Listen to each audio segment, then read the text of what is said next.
Well, people, it is Monday. Happy Monday. October, 27th, 2025. Let's say it together. Praise God from whom all blessings flow. So good news. Good news. You guys know I did a video yesterday. Had a relative going through some things who was homeless. And got a little bit more detail. He was homeless for about maybe 10 days. My brother flew in from out of town. And we found him. I used my instinctive skills downtown when we found out where he was through a notification. Someone contacted my brother. And my brother had parked with his friend and my son and I'm driving around. I'm like, I don't feel like parking now. Because I know the area very well. Because when I was working, 60% of my security business was downtown in different high-rise buildings and business offices. So I came upon this alley and something told me to go talk to the people. So got together with my brother. We went over there and we talked to the people, left them the phone number, gave them a little money, and we just asked them for some help. And kept walking around, met a few people who had seen my relative walking the street. And then lo and behold, my brother got a phone call at midnight last night. Beautiful. It was the relative, right on time. And then we wound up rendezvousing and meeting him. And we have a plan in place. And yeah, just want to thank you guys for your well wishes and your prayers. All I can say in life is that if you put forth an effort and one foot in front of another, don't panic. It's easy to panic, I get it. But just have faith. This was a miracle that in this big city we were able to find him. But we utilized the information that we had. We went in that area. And then my mind just peaked like, you know what? Let's go talk to some people. I might go down there, interview the people that assisted us. But yeah, now let me segue into this. Chicago, my kind of town. There's still a lot of emphasis on Chicago, whether it's our governor or the mayor when it comes down to illegals, or just Trump, right? And today is no different. It is the 27th, happy Monday.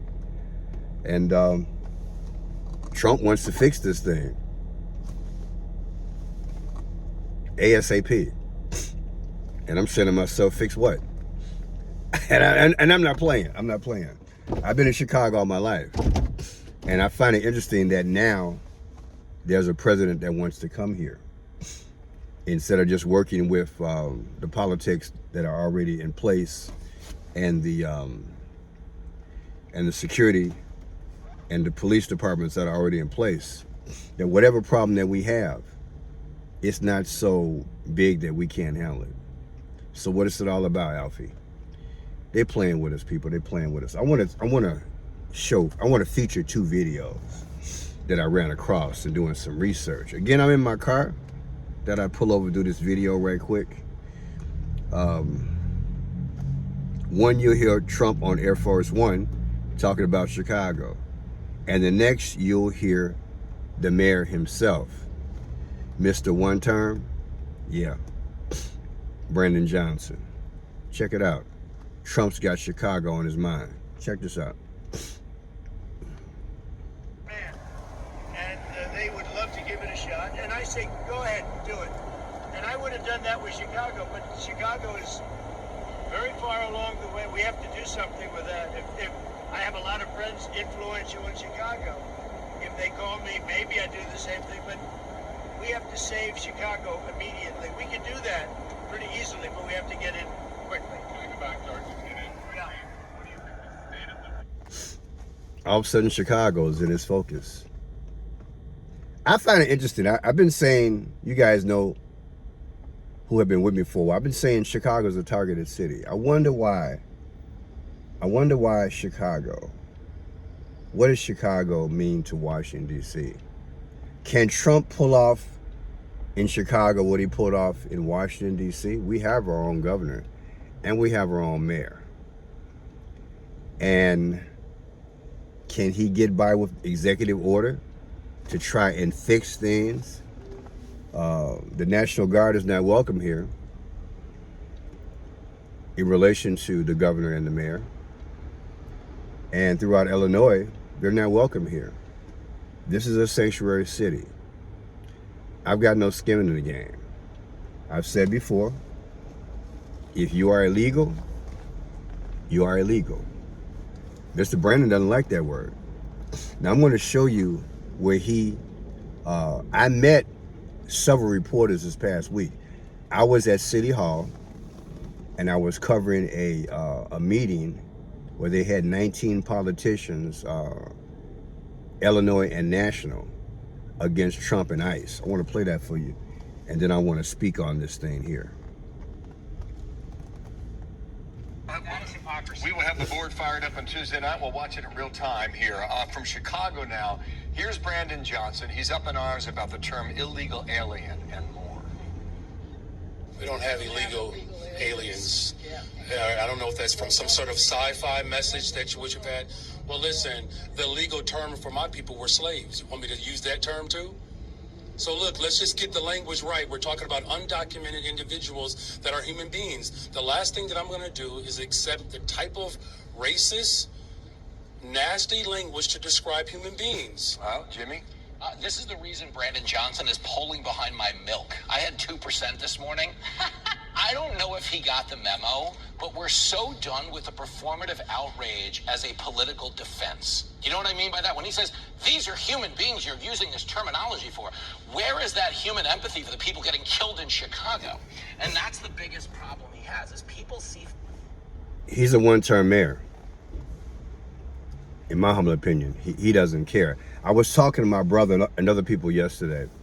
I said it took me a while to figure out, but when they brought Paul Vallis, look him up, when they brought Paul Vallis to Chicago, if I'm not mistaken, he was overseas. And I believe they pit him against Mayor Brandon Johnson. And the night of the election, Paul Vallis, before the election was called, in terms of the winner, he had already conceded. I'm going to say it again. Paul Vallis, who once was a part of, I believe, the Board of Education or something else, some other political things that he did, I believe he was a fudge candidate. The powers just put him there to run up against Brandon Johnson. I believe that Chicago's election was a fraud. The mayor election was a fraud. If I'm not mistaken, Brandon Johnson was already polling 4 or 5. And out of nowhere, I think within, I don't know, maybe 2 months, boom, he wins the mayor's race. In my humble opinion, allegedly he's bought and paid for. But yeah, Chicago's on that list. And I think everything is working in concert from the Washington perspective as well as Chicago's perspective. I believe just like we had our last mayor, I believe she was a one-term mayor. I believe because everything is working in a seasoning cycle in relation to the New World Order. And so one of the easiest things to do is to give you someone of color when you know that there's a high percentage of black people that will vote because you're black. But then some blacks have woken up and say, you know what? I'm not going for that color thing, because if a black person is bought off, they don't really represent me. And I believe that's what has happened here in Chicago. I believe that Brandon and the last mayor that we had, Lightfoot, the female, she played the female card and some other card, which I can't mention, and she got in. Now he's playing the black card. And he had the school board behind him, the biggest union in Chicago. I don't think that's an accident. I believe it's all been planned, because the goal, again, is to have big cities, become crime-ridden cities where the economy and the budget is going south because we're $1.5 billion in debt. Did I mention crime? Also, for the illegals to come, I'll slap my hand because he wants us to understand the word to be undocumented. Now, when you heard him speak, when you just heard Mayor Brandon speak, let me say this to you. I was there. Check this out again. We don't have illegal aliens. I don't know if that's from some sort of sci-fi message that you've had. Well, listen, the legal term for my people were slaves. You want me to use that term too? So look, let's just get the... And I almost spoke when he said, I was there in the audience. I was on the 4th floor of the mayor's office, Chicago, right here, City Hall. I was there last Friday, and I covered the story. It's on my live feed. You guys can check it out. And I'm listening to him like, man, all the passion for illegals. I'm sorry, undocumented. But when it came down, when it comes down for the passion for black people, I don't see the same thing, people. You can go all over YouTube, and you can see, especially the sisters, yes, the sisters, all over Brandon Johnson. Like, hey, you don't care about the black people. You allowed the migrants to come over in our community, and resources which could be used for us is being utilized for the undocumented. Pearson, you finally got it right. You say the word undocumented. But for him to go and say, oh, you know, the term that was used for my people back in the day was slavery. How do you mix the two? Really, think about it, people. This guy, he thinks he's a skilled verbal person, but look, I believe it's all the act, because I've seen this before. Wordplay. I've seen the wordplay before. And again, I'm in the audience with my camera, and I'm filming this. And I started to say, with all due respect, Mr. Mayor, why are you throwing the slavery name in the mix? Because that's two different issues. And the trend in America is to have a black issue, and then everybody else jumps in, and now it's a cosmopolitan issue, rainbow if you wish. And so what happens is that the black issue is diminished. It's like adding milk to chocolate. It's diluted. And I would debate anybody on that. I've seen it happen for decades, that when blacks have an issue when it comes down to housing or rights or jobs, access to resources, it starts off black, right? It starts off black. And then slowly other groups latch on it. Before you know it, blacks aren't getting too much to make any headway for the future. Just want to point that out to you. But why is Chicago on the list? Because we're a big city. And Trump keeps bringing it up.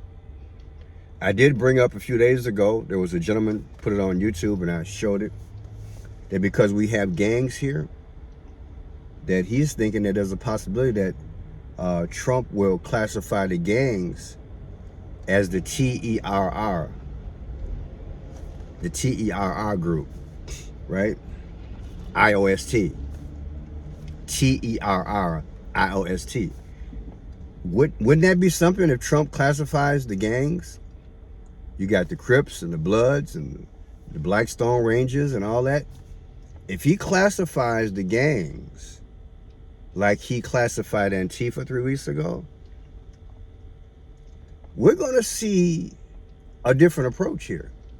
Think about what I'm saying. We're going to see the type of approach that we did not anticipate. But, you know, life is gradual.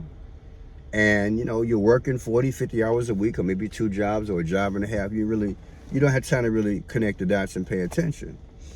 Well, I do to a certain extent. Some things still get past me, but because the news is just so much going on. But suppose the gangs are in that classification.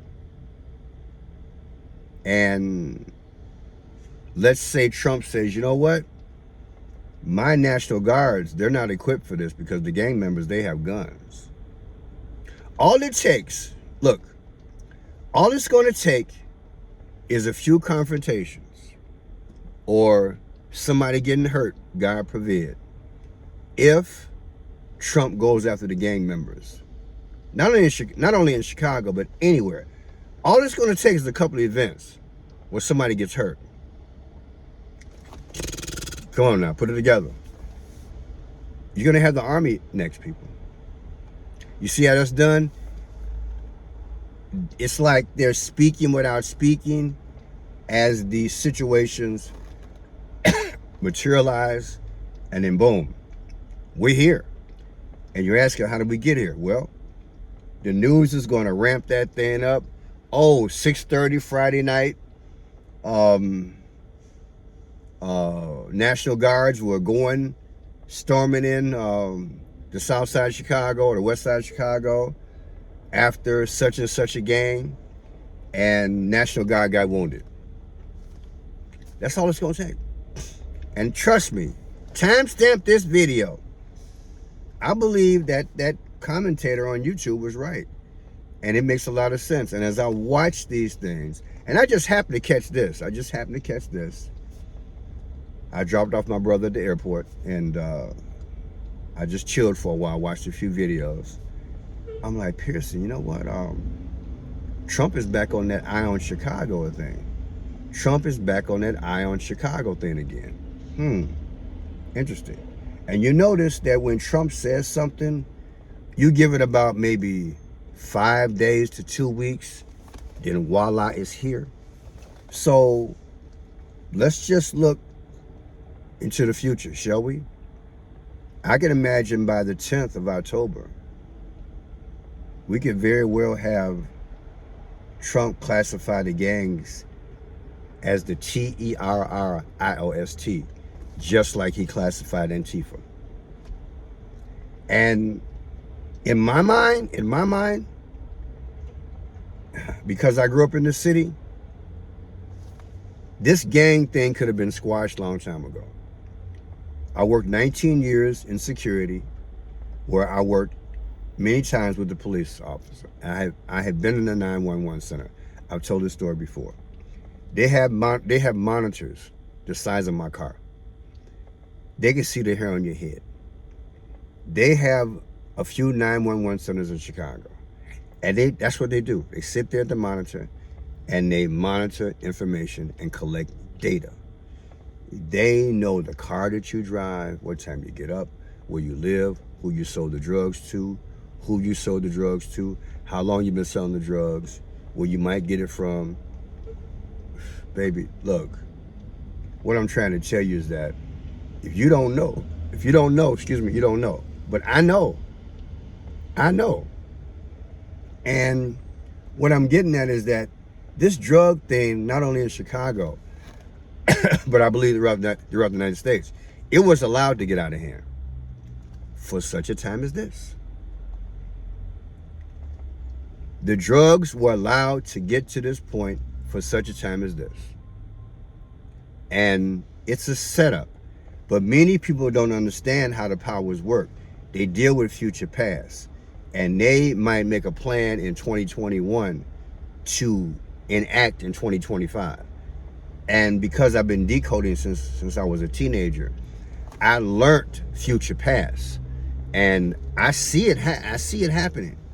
And so I'm going to answer my own question. Trump is talking about Chicago because Chicago has a big gang footprint. And so does LA and San Francisco. And beware. They are going to, I believe, eventually bring the army. So, translated, they allowed for these cities to get out of hand so they could fulfill the 1984. That is, to have the army on the streets. They couldn't do it any other way. Because if they had brought the army on the streets to police the streets, The average person would have been, wait a minute, that's against all constitutional basis. What are you doing? But now you can justify it, especially if somebody, God forbid, from the federal government or National Guard, whatever, if one of those federal agents get hurt here in Chicago, I believe they're going to turn it up and they are going to bring in the Army. I'm Franchot Pearson. Tell me what you think. Satan know his time is short, so he's got to sell, so he can tighten the grip. You get the big cities, everything else is a domino after that. Wow. God bless. We'll talk soon. Thank you.